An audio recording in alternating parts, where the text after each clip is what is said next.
The vintage Mustang's engine hummed beneath my fingertips, its chrome gleaming under the garage lights. I could feel every vibration, every pulse of power waiting to be unleashed. But it wasn't the car that had my heart racing tonight, it was him. Sterling stood across from me, his eyes dark with something that had nothing to do with horsepower, and I knew this wasn't just about motors anymore. "You know," he said, his voice low and rough, "I've been thinking about you all week." My breath caught as he stepped closer, close enough that I could smell his cologne mixing with motor oil and leather. "Show me," I whispered, and that's all it took. "Hey, if you're getting into this already, do me a quick favor. Hit that like button and subscribe. Trust me, you won't want to miss where this goes." Now, let's get started. The retro car show was supposed to be just another Friday night for me. I'd been working on engines since I was 16, and now at 28, I could strip down a transmission blindfolded. But when Sterling walked into my garage that evening, everything changed. He wasn't like the usual guys who hung around the shop, those weekend warriors who talked big but couldn't tell a carburetor from a catalytic converter. This one moved with quiet confidence, his hands gentle but sure as he traced the curves of my restored '67 Camaro. "Beautiful work," he murmured, and I felt heat crawl up my neck. Most people these days don't understand the art of restoration. I wiped my hands on my coveralls, suddenly aware of how I must look, hair tied back messily, grease under my nails, probably smelling like motor oil and sweat. But when I looked up, his eyes weren't judgmental. They were appreciative, almost hungry. "Thanks," I managed. "She's taken me 3 years to get right." "Some things are worth the wait," he said, and the way he looked at me made it clear we weren't just talking about cars anymore. Sterling introduced himself as part of the classic car club that met monthly at the old drive-in theater. He drove a pristine '69 Charger that made my knees weak, and when he asked if I'd like to see it, I found myself nodding before I could think twice. We walked outside into the warm evening air, and there she was, midnight black with racing stripes, chrome that caught the streetlights like liquid silver. I let out a low whistle.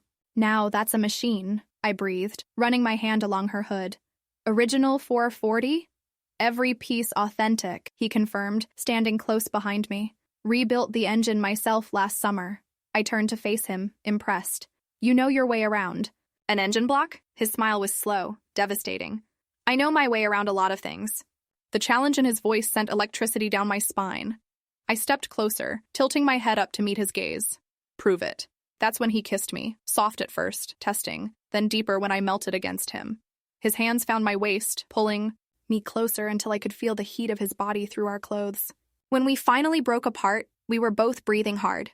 "Your place or mine?" I whispered. "Mine's closer," he said, his voice rough with want.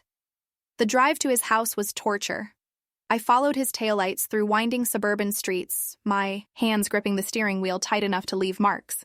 Every red light felt like an eternity, every turn a promise of what was coming. His place was a craftsman bungalow with a detached garage that looked like a mechanic's dream. Through the windows, I could see the silhouettes of at least 3 more classics. "Want the tour?" he asked as we stood in his driveway. "Later," I said, stepping into his space.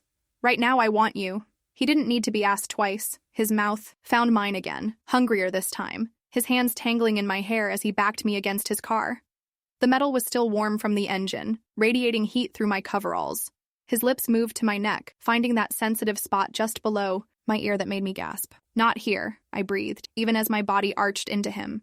"Someone might see." He pulled back, his eyes dark and heavy-lidded. "Inside?" I nodded, not trusting my voice.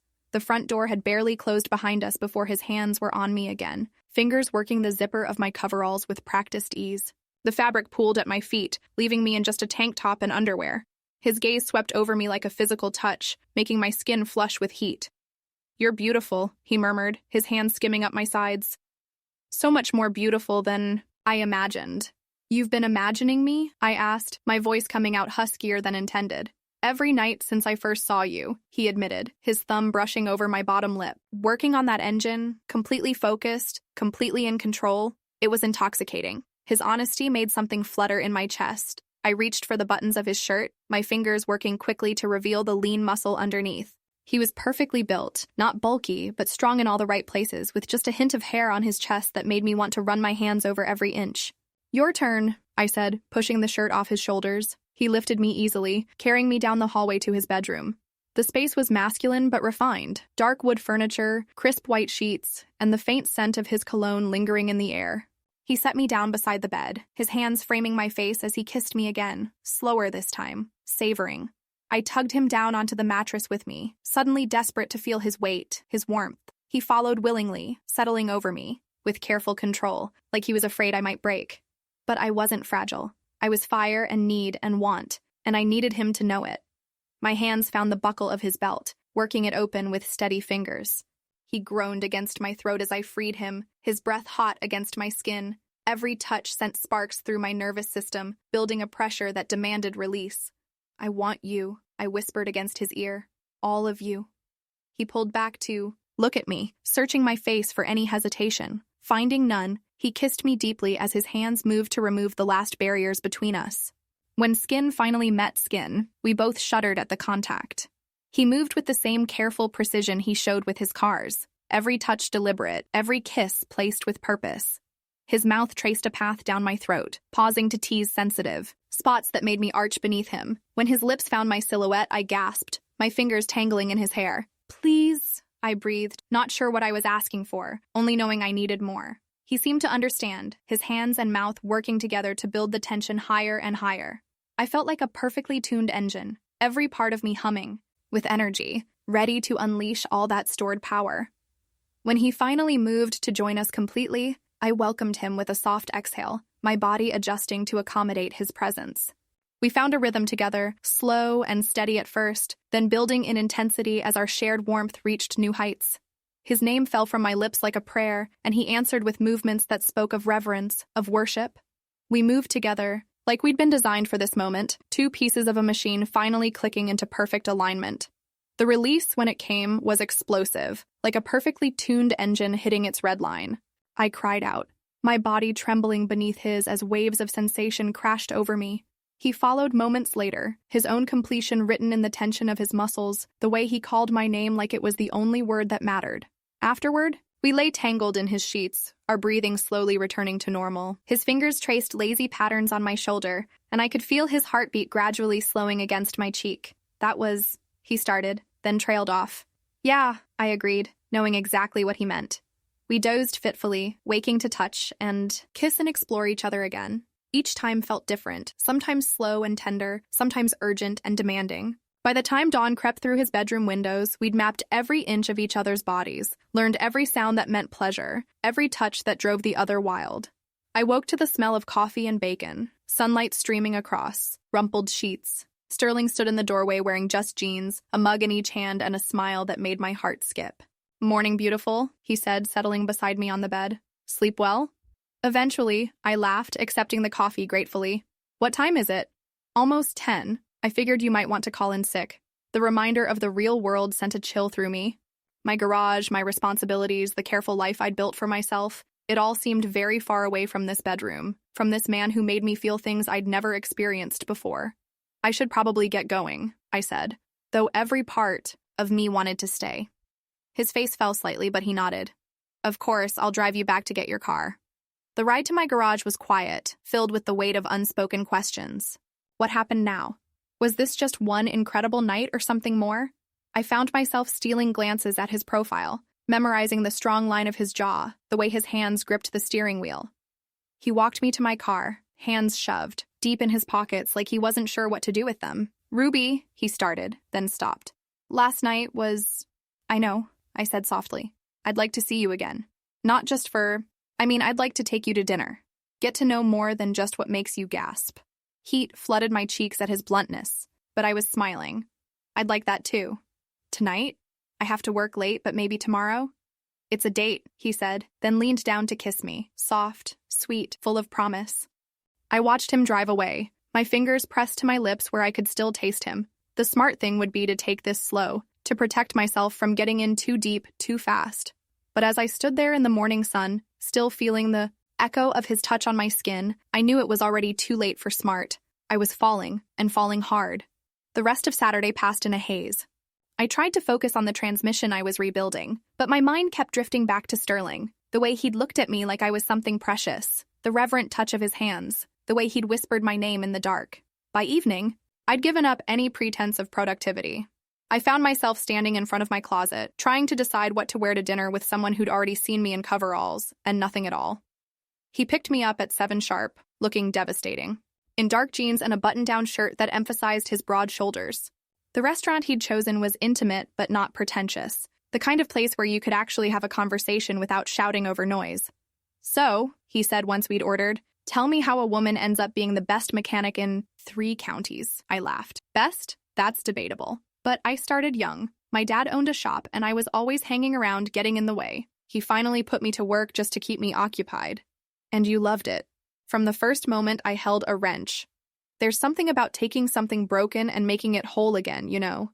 Something about understanding how all the pieces fit together to create something powerful and beautiful. He leaned forward, genuinely interested. "Is that what you see when you look at an engine?" "Poetry in motion," I said without hesitation. "Every part has a purpose, every movement calculated and precise. When it all works together..." I shrugged, suddenly self-conscious. "I know it sounds silly." "It doesn't," he said firmly. "It sounds passionate. It sounds like someone who's found their calling." The conversation flowed easily from there. I learned that he was an architect who specialized in historic restoration, that he'd bought his first classic car at 16 and had been hooked ever since. Like me, he saw beauty in bringing old things back to life, in preserving something from the past while making it functional for the future. "We're a lot alike," he said as we shared dessert. "Maybe that's why I felt so drawn to you from the moment I walked into your garage." "Drawn to me?" I teased. "Or my Camaro?" "Definitely you," he said, his voice dropping to that low register. That made my toes curl. The car was just an excuse to stay longer. After dinner, he drove me home, but didn't immediately get out of the car. We sat in comfortable silence for a moment, the engine ticking as it cooled. "I had a great time tonight," I said finally. "Good enough for a second date?" "Definitely," I agreed, then hesitated. "Sterling? About last night." "No regrets," he said, quickly. "I hope you don't have any either." "None," I assured him. "It's just... I don't usually move that fast." He turned to face me fully, his expression serious.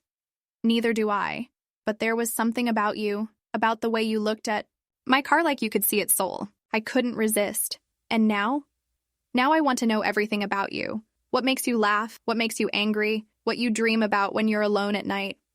His hand found mine, fingers intertwining. "I want to earn the right to touch you again." My heart did something complicated in my chest. "You already have it." This time, when he kissed me goodnight, it was slow and deep and full of promise. I floated up to my apartment on unsteady legs, already counting the hours until I'd see him again. Sunday morning brought an unexpected delivery, a single red rose with a note in masculine handwriting. "For the woman who makes engines purr, can't wait to see you again." As I pressed the flower to my nose, inhaling its sweet fragrance and smiled like an idiot. I was in trouble, the kind of trouble that felt like flying. The phone rang while I was making coffee, and Sterling's voice filled my kitchen like warm honey. "Good morning, beautiful. Sleep well?" "Eventually," I said, echoing his words from the day before. "Thank you for the rose. Thank you for an incredible evening. I was wondering, are you free today? I thought maybe I could show you the rest of my collection." I glanced at the stack of paperwork waiting on my counter, then at the rose in my hand. "I'll be right over." His garage was a temple to automotive artistry. Besides the Charger, he had a pristine 65 Mustang convertible, a 70 Chevelle SS, and a partially restored 58 Corvette that made me weak in the knees. "This is incredible," I breathed, running appreciative hands over cherry red paint. "How long have you been collecting?" "About 10 years. Each one is a labor of love." He moved to stand behind me, his warmth radiating against my back. "But I have to admit, they're a lot more beautiful with you here admiring them." I turned in his arms, tilting my face up to his. "Smooth talker. Just honest," he murmured, then kissed me with a hunger that had been building all morning. We made it as far as the Chevelle's hood before the careful control we'd both been maintaining snapped. His hands found the hem of my sundress, sliding it up and over my head in one smooth motion. I worked frantically at his shirt buttons, desperate to feel skin against skin again. He lifted me onto the warm metal, the surface heating my skin as he stepped between my legs. His mouth found mine again, deeper this time, more demanding. I could taste coffee and desire on his tongue, could feel the tremor in his hands as they traced my curves. "Here?" I gasped against his throat. "If you want," he said, his voice rough with need. "I've been thinking about you on every one of these cars." The confession sent heat spiraling through me. "Show me," I demanded. He did, with reverent hands and worshipful lips, mapping every inch of exposed skin until I was trembling with want. When he finally joined us together, the sensation was even more intense than before, amplified by the forbidden thrill of our surroundings. We moved together on the Chevelle's hood, the metal warming beneath us as our passion built. Every touch felt electric, every kiss a promise. When release finally claimed us both, our cries echoed off the garage walls, raw and uninhibited. Afterward, we lay entwined on the narrow surface, our breathing gradually slowing. Sterling's fingers traced lazy patterns on my shoulder, and I could feel his smile against my hair. "I could get used to this," he murmured. "What? Christening classic cars? Having you in my space, in my life." His voice grew serious. "I know. It's fast, Ruby, but I can't deny what I'm feeling." I propped myself up on my elbow to look at him. "What are you feeling?" "Like I've been waiting for you my whole life without knowing it." His hand cupped my cheek, thumb brushing over my lips. Like every restoration, every careful rebuild was just practice for putting my heart back together with yours. The poetry of his words made my chest tight with emotion. "Sterling, I love you," he said simply. I know it's crazy and too soon and probably the wrong thing to say, but it's true. My heart stuttered, then soared. "It is crazy," I agreed. "And too soon, and probably the wrong thing to say." His face fell slightly. "But I love you too," I finished, watching wonder bloom in his eyes. He kissed me then, soft and sweet and full of joy. "Really? Really? I've never felt anything like this before, like you see all the broken parts of me and love them anyway." "You're not broken," he said fiercely. "You're perfect, strong and passionate and absolutely perfect." We talked until the sun set, making plans for the future between kisses and caresses. I would keep my garage, but maybe we could work on some projects together. He wanted to meet my father, to ask his blessing. We both wanted to see where this incredible connection would take us. As night fell, we finally made it inside to his bed, where we loved each other with a tenderness that brought tears to my eyes. Every touch was a vow, every whispered endearment a promise of forever. I woke the next morning wrapped in his arms, sunlight streaming through the windows. He was already awake, watching me with an expression so tender it made my heart ache. "Good. Morning, love," he murmured, pressing a soft kiss to my forehead. "Good morning," I replied, snuggling closer. "Any regrets in the light of day?" "Only that I waited so long to find you," he said without hesitation. Some people spend their whole lives looking for their perfect match, but what happens when you find them in the most unexpected place? What would you do if passion hit you like a freight train with no brakes? Tell me in the comments. I read every single one and love hearing your thoughts. Don't forget to like this video and hit subscribe for more stories that'll leave you breathless, and ring that notification bell so you never miss when things get intense. Thanks for being here, and I'll see you in the next one.